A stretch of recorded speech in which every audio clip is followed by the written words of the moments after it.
শুরু হলে শেষ হতেই হবে, কিন্তু তা বলে এত তাড়াতাড়ি? এখন আর কোনো মেগা সিরিয়ালকে মেগা বলা যায় না। কয়েক বছর ধরে চলা একটি ধারাবাহিককে মেগা ধারাবাহিক বলা হতো, কিন্তু এখন তো ৩-৪টা মাস হতে না হতেই বিদায়ের ঘন্টা বেজে ওঠে জি বাংলা এবং স্টার জলসার ধারাবাহিকের। টিআরপির খেলায় জিততে না পেরে এবার আরও একটি ধারাবাহিক রয়েছে বন্ধ হওয়ার মুখে। সম্প্রতি জি বাংলার খেলনাবাড়ি ধারাবাহিকটি যে শেষ হয়ে যাবে তার খবর ইতোমধ্যেই আমরা পেয়ে গিয়েছি। ৩০শে অক্টোবর ধারাবাহিকের শেষ দিনের শুটিংও সম্পন্ন হয়ে গেছে। প্রথমে 6:30, তারপর 9টা, তারপর 10টা।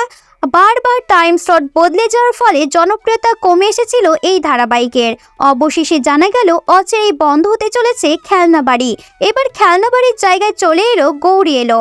ইচ্ছে পুতুলকে তার জায়গায় ফিরিয়ে দেওয়ার জন্য এত কাণ্ড করলো জি বাংলা।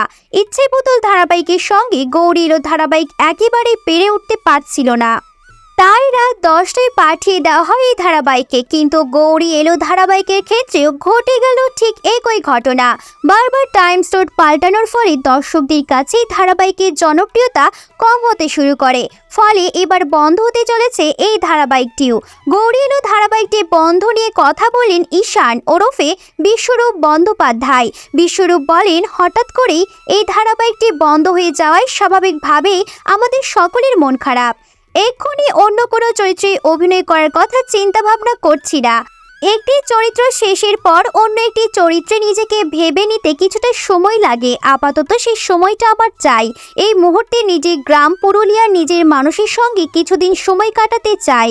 গৌরী এলো বন্ধ হয়ে গেলেও ধারাবাহিকের প্রধান খলনায়িকা অর্থাৎ শৈলজা ওরফে চান্দ্রিকে আমরা কিছুদিনের মধ্যেই দেখতে পাবো তুমি আশেপাশে থাকলে ধারাবাহিকের মাধ্যমে। তুমি আশেপাশে থাকলে এই ধারাবাহিকটি কিছুদিনের মধ্যে স্টার জলসে সম্প্রচারিত হতে চলেছে। কিন্তু গৌরীর ধারাবাহিকের স্থানে কোনো নতুন ধারাবাহিক আসতে চলেছে তা এখনও আমাদের কাছে অজানা।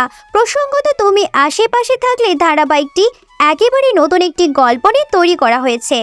৩রা নভেম্বর অর্থাৎ শুক্রবার থেকে রাত ৮টায় এই ধারাবাহিকটি সম্প্রচারিত করা হবে স্টার জলসায়।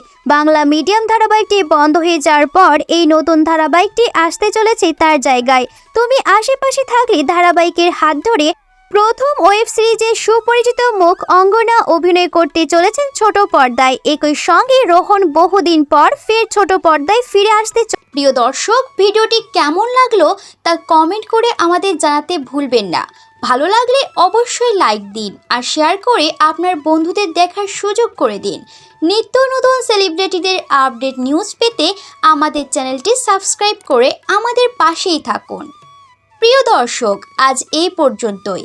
দেখা হবে অন্য কোনো ভিডিওতে। সেই পর্যন্ত সবাই ভালো থাকুন, সুস্থ থাকুন।